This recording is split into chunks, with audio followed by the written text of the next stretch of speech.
Welcome back to the Fire Break. I'm Steve Wolf. As you know, the Fire Break is sponsored by Team Wildfire, where we're looking for innovative ways to deal with the wildfire problem. Check us out on the web at teamwildfire.com. So wildfires, they're cool to look at, right? They make exciting TV, but for the people who are impacted by them and for the people who respond to them, they are seriously traumatic events. And I can speak from firsthand experience. All joking aside, you see things that you can't unsee as much as you wish you could. And I think in terms of things that people have seen globally that they can't unsee, certainly at the forefront of that would be 9/11 and the collapse of the World Trade Center towers. That is an image that is seared into the minds of people all around the world, impacted people, whether you lived in New York, never knew anyone from New York, whatever. I mean, it was just a horrific sight to see. And most horrific for the people who were impacted personally, who responded to the fire, or who lost loved ones in the fire. Today, my guest, Leah Pettit, is a researcher in the field of psychology who has done a fascinating study, participated in an amazing study on the long-term, multi-generational impacts of the World Trade Center collapse on the people who responded. Leah, welcome to the Fire Break. How are you today? Thank you so much. I'm good. I'm excited to be here. How are you? I'm always good. 6 feet over is better than the alternative, right? Exactly. Very so true. tell me about this study. I understand it was done by the Global Psychiatric Yes. Epidemiology Group. Is that right? Mm-hmm. Yeah, so I took part in this study about 2 years ago now, over the course of a summer. And I was assigned the role of interviewer as well as recruiter. And essentially that was about speaking to, and this was the second follow-up of the study. So the first round was about 20 years ago, and this was the follow-up. And it's essentially about speaking to people who were, there were control families too, who weren't impacted, but directly speaking to families who were impacted by 9/11. This included first responders, so firefighters, most importantly, and police officers, as well as people who were actually there that day, either working in the towers or working sort of nearby, and just trying to gain a better understanding of how they're impacted today versus when it directly happened, how their children are impacted, and sort of what prompted this study is the head researcher noticed that children going to school and living in the area around 9/11 had far higher rates of anxiety and depression. And so she sort of wanted to understand why that was and what was going on there. And obviously, through the course of this, you realize that these children who had parents who were directly impacted by 9/11, that sort of spreads to them as well. So, yeah. So, and I know this can be a multi-generational issue, Yes. right? Yeah. Down to the grandchildren and beyond. I think there's a book about that right now out called Yes. It's not right. It's Not Your Fault, and I Can Prove It. Yeah, it's a very topical subject in psychology, sort of intergenerational trauma for sure. So how many people were in the study? I want to say, I'm not entirely sure, but I want to say over 100. You have people drop out over time. You don't want that, of course, and you kind of keep trying to follow up with them. But it was a big study, very, very big study. And I think also with different families, you're speaking to different members as well, so it sort of becomes larger through sort of being put into contact with people's relatives as well. What was the range of people that you spoke with, that you interviewed? Yeah. In terms of their, Yeah. what the relationship was to the experience? So I spoke directly to a lot of first responders, specifically firefighters, but it was also very interesting because, like another person I interviewed was a firefighter's wife, and so what was her sort of, how was she impacted, sort of indirectly and like directly through her husband's experience. I spoke to some children. Well, we say children, but they're not children anymore. Now they're young adults, but children who were children at the time. I spoke to people who were working in the tower that day. I'm trying to think what else. and sort of also you have the controls as well, so who weren't impacted, and sort of comparing like how their major life traumas compare to someone who, say, was there that day. Yeah. Yeah, how do you find a control group of people who are not impacted by the World Trade Center? I think people are actually pretty willing. I mean, from what I can tell, you know, to participate in psychology studies. You know, you just sort of I think they were randomly contacted online. You know, you put out some incentives, but I was mainly speaking to the people who were impacted, I would say. I see. Yeah. What was that experience like for you? I think I was definitely sort of thrown into the deep end in a positive way, though. I think sometimes that's good, where you just sort of go straight in and you see what happens. I remember I can't remember exactly where I saw that like application. I think on some online platform, and I was immediately very interested in it. They were looking for a lot. There were a lot of different studies, and I really wanted to work on the 9/11 one. I think I was surprised when I was told I would be like directly interviewing these people, because you know the interviews went for hours sometimes. I mean, you do as much training as you can, but it was definitely like a completely eye-opening experience. Very sort of emotional, very insightful. Yeah, it definitely has impacted me a lot. Were you given any type of resilience training for yourself based on, we could fairly likely anticipate that you were going to hear things that would be traumatic to hear, even Yeah. second, third hand? Yeah, I think yes, but like by the same token, not as much as you would potentially expect. I think you sort of just like learn to compartmentalize a little bit, and sort of you enter this mindset when you are speaking to the person, then you sort of have to remove yourself a little bit to sort of protect yourself from getting too emotional, because you want to be able to sort of carry out the interview to the best of your ability without your own emotions coming up. So yeah. Yeah, so this compartmentalization is Yeah. it's a deliberate, conscious choice Yes. that people who deal with trauma firsthand or secondhand, Mm-hmm. you know, have to make to function. Yes. But Yeah, and I'm an emotional person, so yeah, but you can't tell your subconscious how to react to no, these things, and no, so you can't. you know, one of the areas people get into trouble with, I believe, you tell me if I'm right on this because you Yeah. have more study in it, but is the idea that you could compartmentalize over the long term, Mm-hmm. and that things won't, you know, come up and impact you. Yeah, I know. I mean, that's definitely a huge sort of theme in psychology that I'm sure we're all aware of, is like, you know, you think this thing isn't impacting you, and then somehow it comes to the surface like years later. But I think I've been pretty fine in that regard, in regards to this. Do you think that there are implications from the study that will help future people who are exposed or Mm-hmm. impacted Yeah. familially by these things? Yeah.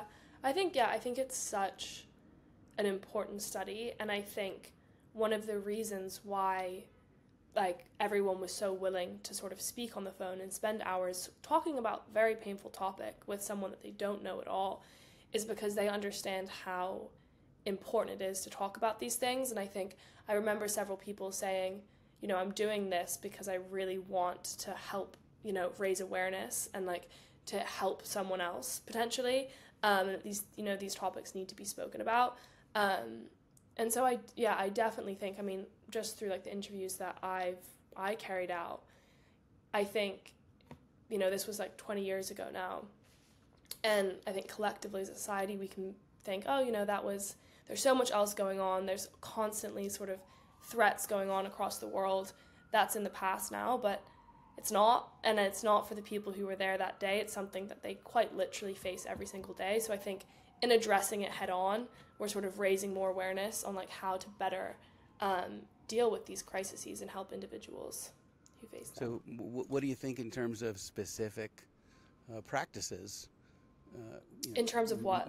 might emerge in terms of how we help people recover from traumatic experiences, and how we possibly inoculate first responders. Are there things that we can do to help them with a mindset going into these things that will minimize the baggage that they come out with?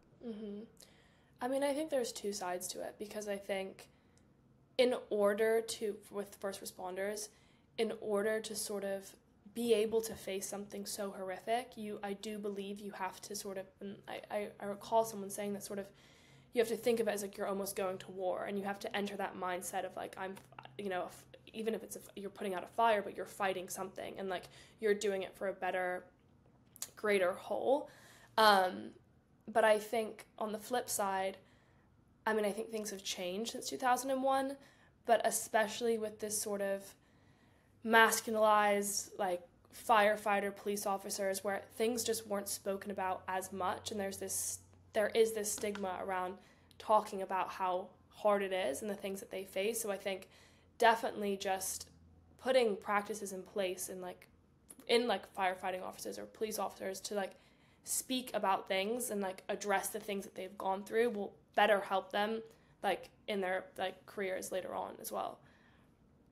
Right, when you take off the uniform, you're still a person. Yeah, and to not feel like you have to face that alone. But I definitely think I mean, I'm sure you've noticed this too, but there's such a sense of like a family I've noticed in these things, like the firefighter family, and that like it's such a collective and it's so supportive, and I think that was also quite encouraging to see how much they just support one another and are doing it together versus just one person going in.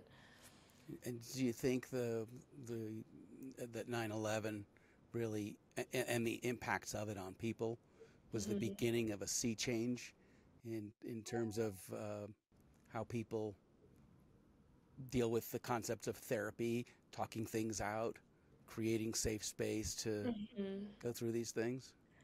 It's funny because I want to say yes. And I do think in some ways, definitely yes. I mean, I think we've seen how much has changed in the last 20 years in regards to like speaking about mental health and addressing things more openly. But at the same time, a lot of the people I feel like that I spoke to, and it could be that they're a product of how they were brought up and like, sort of their generational standards, were somewhat not opposed to therapy, but they may not think it's as necessary as other people might think. And I think that's also something to take into account, that like you don't want to overly push the narrative that you have to do this and you have to go seek professional help. So I think it really is a fine line. Yeah. Do you think that as we learn more about the connection between psychology and the brain itself, that will legitimize more, the need for therapy? If there was a physical change in your heart, we'd say, well, obviously you're going to go see a cardiologist, right? And trauma creates physical changes in your brain, that are going to require intervention as well if you want to avoid the impacts of them. Yeah. I mean, I think you can't. I mean, I read an interesting book, like Your Body Keeps the Score, and I think Great book. You can't deny that this is impacting not just you mentally, but it's really impacting your body and like the way in which you respond to things. And like, no one can dispute that like post-traumatic stress disorder is not just sort of a mental phenomenon, but it's so physical, and you can see it and through studies, and like, fMRI studies all show that. So I do think as we gain a greater understanding of that, it is harder to argue against the benefits of like sort of seeking professional or mental health. Yeah, definitely. And do you feel like there's a kind of a spiraling or multiplying effect that the brain trauma and then the associated behavioral changes, such as changes in your sleep, changes in your diet, changes in your exercise, changes in your social interactions, have the effect of multiplying the impact of the trauma? Yeah, I mean, I think the symptoms normally are there and they come first. So for example, like you said, like, oh, I'm not sleeping so well, or my diet's changed a little bit. And I think a lot of, the people I spoke to, all those symptoms start coming up, but it the gap between recognizing that you're having these symptoms and then being like, okay, well, let's figure out what's actually going on here. It takes a lot of courage to sort of want to undergo that process. Like, I'm sure a lot of people would just rather not, would rather try and cope individually with the symptoms. But I think they're often so bad when one has gone through such a traumatic thing, that you are forced to face it for better, for definitely for the better. Right. Or encouraged to by the people Yeah, who care about you. yeah, exactly. And there's such a support system. I mean, I noticed this too, like, but just through speaking through family members, the people close to you can clearly notice when you're going through something like that. Um, and that's where it all comes in, is that they shouldn't, yeah, like you said, encourage you to get help. Because in terms of the fatality casualty count, Mm-hmm. it's every bit as significant, in many cases more so, Mm-hmm. post-incident than during Mm-hmm. the incident, right? Mm-hmm. More Yeah, more I mean, soldiers are killed, by their own hand and they get home. mm-hmm. Firefighters taking their own lives because of, a difficulty in processing the things that they've seen. So Mm-hmm. like there's a body count to this. Mm-hmm. And also there's sort of just the physical effects from 9/11 are still felt today. Like, I know people are still falling ill from the sort of toxic exposure that they faced that day, or they know friends who have fallen ill from like all the like fumes that they inhaled that day. And so the physical impacts are still being felt today, and then obviously that leads to further repercussions.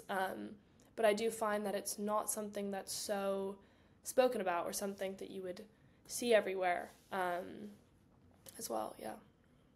So what do you think could be done about that? Yeah, What do you that think? What do you think there's some should be done? yeah, Should be and could be are different. So we'll start with what do you yeah. think should be done? I mean, there is something very tragic about that. It's hard to, not to sound like fatalistic, but there is something sad in the face of, and this is what a lot of people I spoke to are scared of. They're like, I can't help it if I fall ill because of what happened to me that day. But I think what should be done about that, well, I'm not sure if I have the answer to that question. I mean, I do think it all comes back to raising awareness. But yeah, I don't know if I have the answer to that question. What do you think should be done about it? Exactly what Yeah, you said. yeah. Raising awareness by having more conversations about it, Mhm. which is Mhm. why I invited you on the show today. Yeah. Yeah. Because I think that the study that you participated in is fascinating, Mhm. and if we're going to get awareness around this, it helps to start with picking a a trauma that everyone knows about. Mhm. There's like no one can't relate to that. Well, yeah, I think that's Right. what's so interesting about a phenomenon, like what's so interesting about 9/11, like it interests people. Like the amount of books that have been written about it, like the amount of documentaries, there's something about it that intrigues the human psyche. I think these big sort of horrific disasters, they do intrigue people, and they want to find out more about it, and they want to read about it and watch documentaries about it. But I think there's such a disconnect between this sort of mass interest in the event and then the lack of sort of attention to the people who were actually there that day. And I think you see that in sort of other realms of life too, even when you're just talking about war or anything. Like, there is the loss of the individual in the face of like the mass event. Definitely. Yeah. That's very interesting. Mm-hmm. When you think about these things that are so visual, Yeah. uh, and that's part of the problem with the trauma, right? Is that these things get burned into the visual cortex, Mm-hmm. which doesn't have an ability to process things. Mm-hmm. And this Oh is no. why, Yeah. right? You keep seeing it Mm-hmm. because you're not filing it in memories; you're filing it in vision. Mm-hmm. But we think about the Hindenburg, Mm-hmm. right? That Mm-hmm. happened a long, long time ago, and Yeah. yet that's Yeah. still like the epitome of the air disaster, Mm-hmm. and had a crippling effect on the growth of lighter than air travel, which is finally just recovering from that. Yeah. No, I know Um, exactly. Exactly. do you have any sense of the scope of the individuals impacted, just numerically? Mm-hmm. Let's say everyone who knew about it was impacted to some degree, Mm-hmm. but to the degree that it becomes clinically significant, how large a population is that? Yeah, I mean, I'm not entirely sure, but I do think it's always so much bigger than you think. And that's something that I was just like learning about in one of my classes. Like, the sort of social networks that people are in are so much more connected than you think. And one person being in a distressed state or facing post-traumatic stress disorder or whatever it may be, it spreads so much further than you would ever actually think. So I really don't have a number to give you, but I think through doing this, I realized that just how much bigger and how many more individuals are impacted than you would ever think, especially those who don't themselves have a direct impact to the event. They're still somehow going to be impacted by it through the people that they know. How old were you in either positive or negative numbers at the time? How in 9/11? Yeah. I wasn't born. Yeah, that was in negative numbers.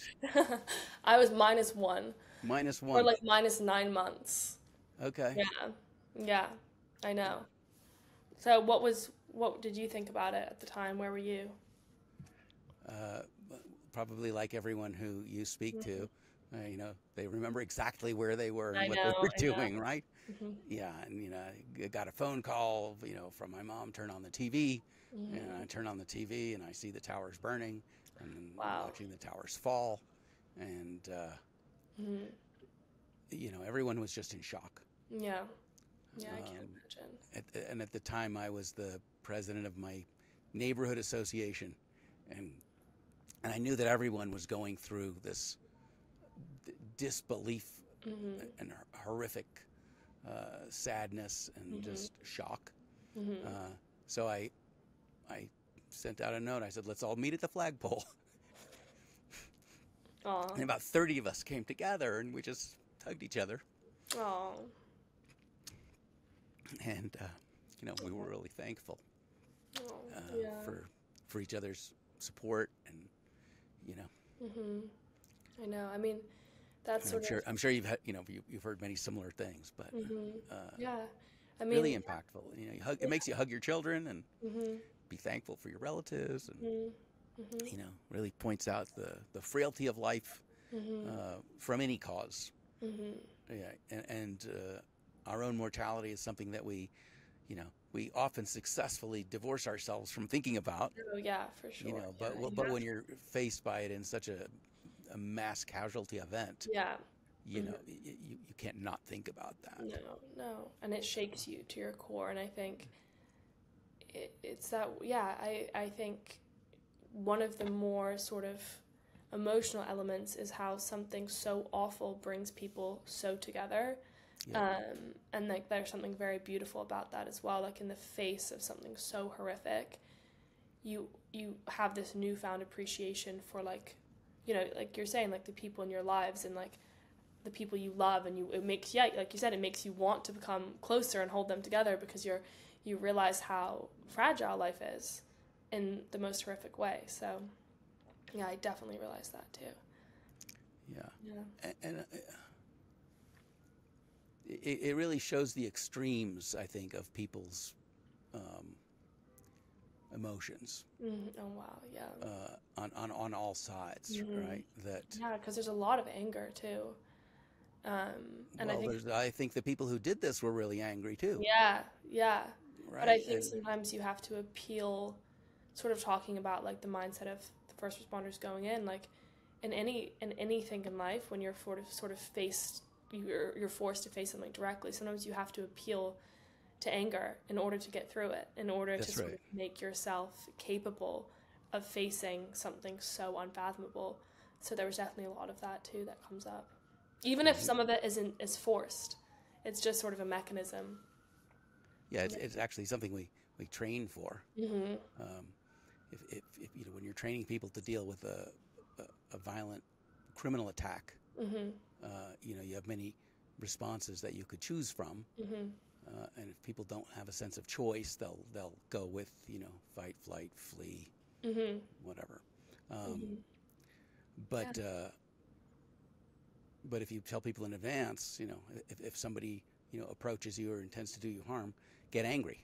Mm-hmm. And when you get angry, that's going to be the most effective way to protect yourself. Mm-hmm. Definitely. Because it sort of also blocks the other emotions from coming up as well. Right. You'll have time to deal with them later if you Yeah, survive. If you literally. survive, right? Yeah. Yeah. So Face that afterwards. yeah, Really, yeah.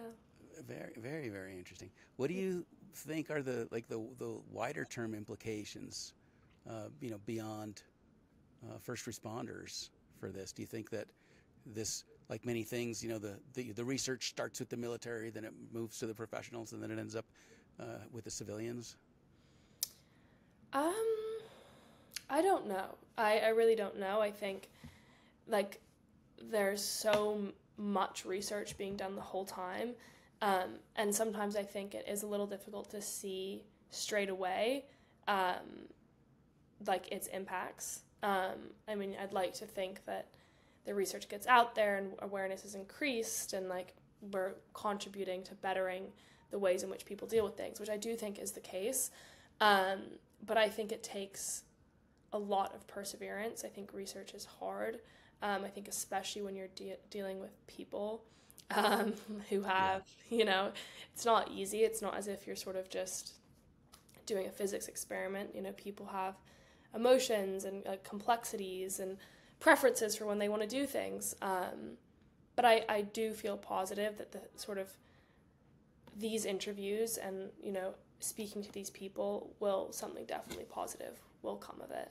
Even if it's just through the fact that it gave them an opportunity to be heard and be listened to, which I don't think they normally have. I mean, there's a difference between speaking to the people in your lives who know you, and of course want to listen, but actually having the opportunity to just talk to someone you don't know in sort of a therapeutic way, I think can really actually help someone. I think it's also fascinating that, that you happen to do this yourself. I know. Right? That you were drawn to this. Yeah, it is. It's impacted you, that you felt a calling of all of the opportunities you were looking at that time. This one really spoke to you. Is that a coincidence that the greatest emotional outpouring from this happened while you were in gestation? Yeah. I know. How could that not impact you?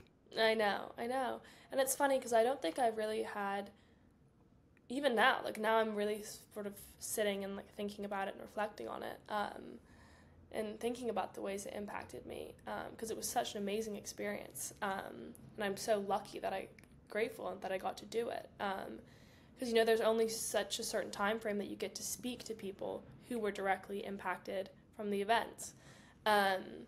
So yeah, I don't know. I don't know why me.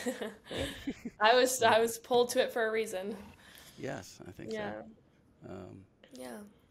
Yeah. You talked about physics experiments being different than experiments with people, but even now we're seeing more of a crossover in there, where the feelings and emotions of the people doing experiments can actually impact the experiments, even though you would think that they're purely physical things happening.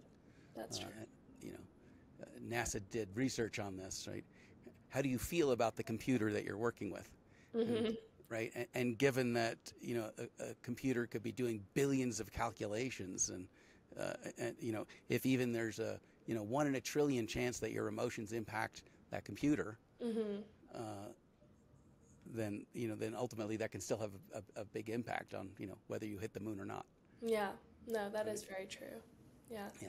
So do you think that there are other traumas out there, other incidents that warrant the type of study that you did on World Trade Center survivors and their families? I mean, I'm sure there are. It's not that, one so specific comes to mind, but there definitely are. There are definitely incidences where, I don't know, I feel like things get lost.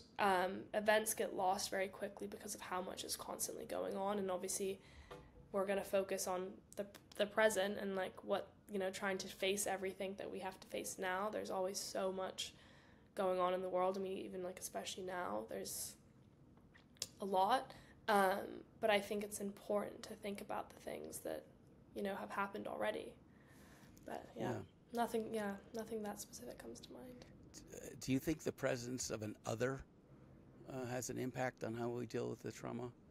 That the people who are dealing with the fire at the World Trade Center, which, like, oh, this was caused by XYZ people, that the trauma is different, or the healing process is different from the same, fire that took out Lahaina in Hawaii, or other traumas like that where we have large losses.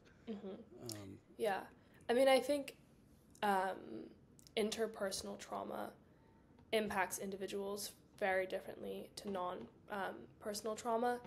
I think in the case of 9/11, definitely, the fact that this was sort of an attack, the 9/11 attacks, and not just sort of a wildfire, certainly impacted how individuals cope with it. Because I think you feel as if you are being targeted because you are being targeted.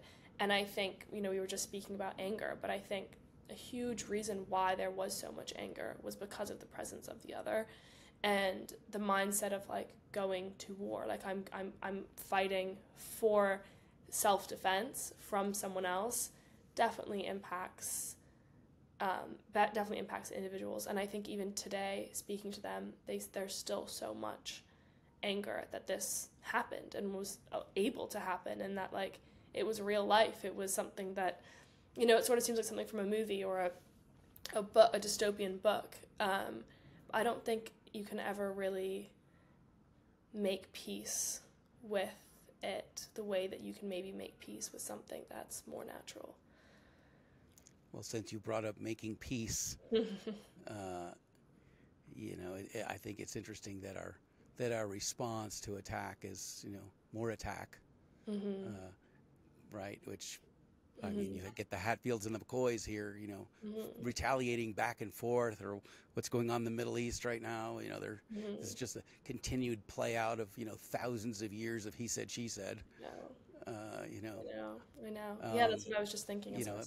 But we put very little resources into trying to understand the people that we have differences with and to reconcile with them. Even though I believe that at the personal, human, individual, family level, people have very few differences with each other. And I agree with that. Right. Yeah. I think that's what makes these situations so much more tragic is, you think you are so different from the other, but you're actually so much more similar than you could ever think. Yeah. What are some of the ways in which you think that people and families are similar around the world? Ooh, that's a good question. I think even the fact that people respond the same way, like the attack, the desire to defend oneself and one's identity, like the reason why these situations, that sounds broad, but do escalate this much is because every individual is reacting the same way because of innate similarities in human beings, and that we feel this desire to protect our identity and protect who we are. And I think especially in the times of crisis, we cling to our own identity more than we would before. So we'll turn more to like our religion or where we come from to sort of garner strength. I'm trying to think of other similarities. I think there are so many. I'm trying to think of differences is honestly more what I'm thinking about. Yeah. So when we seek to cling to our identity as a way to get through this, what happens when there's just not that much to cling to? Ooh. When your identity is really questioned by these things. Yeah, I think that's the whole other element to it is it's sort of a paradox in that you want to cling to your identity, but these horrific events make you question it. It makes you, if you're a religious believer, it makes you question. It makes you question that. Should I be believing in what I was believing if this horrific thing just happened? So it definitely is a paradox that you want to sort of come closer to the people who you're similar to, I think, and be around the people that and you've spent your life with or have similar things with, but then you're also forced to, really delve deep into your own identity. So yeah, it is a paradox, definitely. And I'm not sure I know how you resolve it. Yeah, no, but I noticed when I asked her that question, that you looked up and you smiled, and that you had a sense of hope about the future. Can you speak to that a little bit about, um, regardless of what you've seen of the world so far and the ugly sides of itself that that you've been exposed to, you remain optimistic? Yeah, I do. And hopeful. And could you tell me about that? I mean, I think one really I mean, of course that's an easy thing to say, you have to stay positive, but I do believe that. I do think you have to really encourage yourself every day to foster a positive mindset, because, not at the risk of sounding too spiritual, but in sort of changing the way that you think about things, I do think you do slightly change your reality and change the ways in which you interact with the world around you. And I think, going back to what we were saying about people being more similar than we think, I think that's where you can find the most hope. Is, I think, as soon as you start to think that the other is so different to me, you're really creating these sort of polarizing mindsets that are dangerous, because then you sort of don't see that person as a human, you dehumanize them a little bit. But I think realizing how similar humans are and how we all sort of do want the same thing is quite a hopeful thing, and that we all just want to sort of be safe and happy, and we do want the same things, and I think there's so much joy to be found in that, definitely. And I guess where the motivation is war, for whatever reason that might be, a large part of the campaign is to dehumanize the people that we cast as the enemy. Yeah. Right. That they're monsters, or right, that they're not people just like us. I don't know if you remember the incident of Christmas Day in World War II, World War One.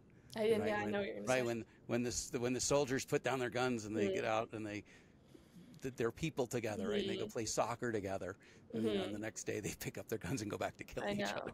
I know. I remember learning about that when I was younger in school, and it really was like opened my mind. I was like, that's crazy, because it was sort of like, it just shows how, I don't know, how insane humans can be at times as well. Because ultimately you're like, if you're able to kick a football around together and then pick up a gun, I think it shows you how insane sort of, I guess, mass psychology can be at times, or like group thinking. Definitely. Yeah. So it seems like if we wanted to eliminate the most source of evil and trauma in the world, it would come down to individuals. Yeah. Not people, right? There's one guy in Russia making, millions of people suffer in his own country and his neighboring countries, right? There's one Hitler 100%, causing, right, the Germans to, be at odds with all other people, like, and then it's not the people who have issues with each other. It's the abuse of the authority of people who have power. Yeah, and also, it's people are easily manipulated. It's easy to be sort of like bought into this mass psychology campaign or this group think. Like, it's easy to be convinced that you should sort of surrender your individual identity for a better group cause, or for, it's like, oh, if you do this, like, you'll have a better life one day, or you'll contribute to something better. But yeah, I do think it comes down to going back to the individual and making sure that they don't strip that individuality away. So based on what you've learned, what do you think are the tools with which we could inoculate ourselves against the danger of groupthink? Ooh, it's a big question. So, because it's something you just see the whole time. You see it throughout history. You see it happening today. And yeah, oh, wow. Trying to think of an answer to that question. How does one do that? I mean, I think it has to be an active mental choice to do that. I think you have to actively tell yourself that you have to engage with the other side, whether that be in whatever type of conflict it may be. There's so much sort of like stereotyping, or like thinking that you so clearly know what another group or another individual thinks and how they act. And so making a conscious effort to dispel those myths and like get beneath the surface. But it's a very hard question. And I think it's plagued humanity for so long. Like, how do you do that? Because I think it's a very natural response in some ways, to form these groups and to create these like tensions between them. But yeah. Do you think that there's a genetic component to it, in that we are the descendants of people who chose to band together to Probably. hunt, to defend our tribes, right? Definitely, And right, that then the people who were so individualistic that they, couldn't live with the other people or put their own needs aside for the greater good of the group, those are the ones who are probably eaten by the saber-toothed tigers. Yeah. And we do not have their genes for the most part, right? No, it's definitely a natural instinct. Definitely, yeah. I think so. So it's another case of where, our nature works against us. I know. And then you sort of think, well, if it's natural, is it really that wrong? And I'm sure, it's not wrong in every sense. It's nice to form groups. It's nice to have special bonds with people that, other people don't. But it can be very, very problematic, and it can lead to a lot of evil, I think. And it has, and it does. So, yeah. Do you feel that your optimistic spirit is well shared in your peer group? I don't know. I think yes and no. I think, my peer group has had a really interesting time of things, just with, everyone has, to be honest. But just with, coronavirus, with every, I go to Columbia, our campus, there's so many protests going on right now. I think it's hard to feel so positive in the face of those things, but I do see that, people want to persevere and choose to think about things in a positive light. But it is difficult. Yeah, and it's, as a Columbia graduate myself, where I actually spent most of my time at Columbia in Hamilton, Wow. upstairs in the creative writing program. Yeah. Right, to see what's going on there. It just feels like the conflict is so misframed that it's not whether you're pro-Palestinian or pro-Israel. It's whether you believe in decent treatment of all people. I agree, yeah. And, well, Siri's not sure about that either. I guess I'm not either. Yeah. That's funny. No, I do agree with that, though. Well, I hope that nothing there interferes with your graduation. I know. Yeah, we'll see. 2 weeks to go. Well, I think the NYPD now will be maintaining the peace. Oh, yeah. Yeah. Has that been an ordeal for you? I want to say no. I think I'm yeah. It's fair to. You can say it's been traumatic, or you can say it's just been a nuisance. Yeah. You don't have to have a hardcore side on it. Yeah. I've been completely fine. But, the atmosphere around campus is very tense and very hostile, and it is overwhelming. We can't, as of right now, I can't go onto campus. It's only for students who live on campus. There's so many police, there's so many reporters, people I know who have completely different stances on the matter, or are in conflict. It definitely is an extreme atmosphere. It's all over the news. But I'm lucky that I've been, I'm completely fine, and I don't really have any grounds to complain in that sense. That's because classes are done. Yeah. Getting into now virtual exams. Yeah, they made exams all online, just because of everything going on. Yeah. Wow. Yeah. Absolutely. And I started online too, so it's full circle. You did? Yeah. Because of COVID? Mm-hmm. What a different experience you've had. I know. Yeah. Yeah. I don't know if you can know, really, because you don't have anything to compare it to. No, I don't. Was just the reality that you grew up in. Yeah. Well, I know. Never thought it would be that way, though. Right. You had no reason to anticipate that. No. Yeah. But do you think that having had to experience something that you never imagined you would experience has made you more resilient to other experiences that will come along that are also these out of left field things. They're like, I've been through this, I can get through Yeah, that. definitely. I think it's only in sort of facing things that we don't expect that we're better equipped to deal with other things in life, because you can't really, as much as we think we have control, I think we have less control than we think. We can plan out specific steps or things we want to do, but something always happens. There's always Right. curveballs. You can't anticipate it all. So I think just being open to that, I do think it has set me up better. Well, Yeah. hopefully the teachings of Viktor Frankl will be helpful to you, right? That we can't control the world. We can only control our response to it and our attitude. Exactly. So Exactly. in Yeah. that sense, you've got all the control in the world.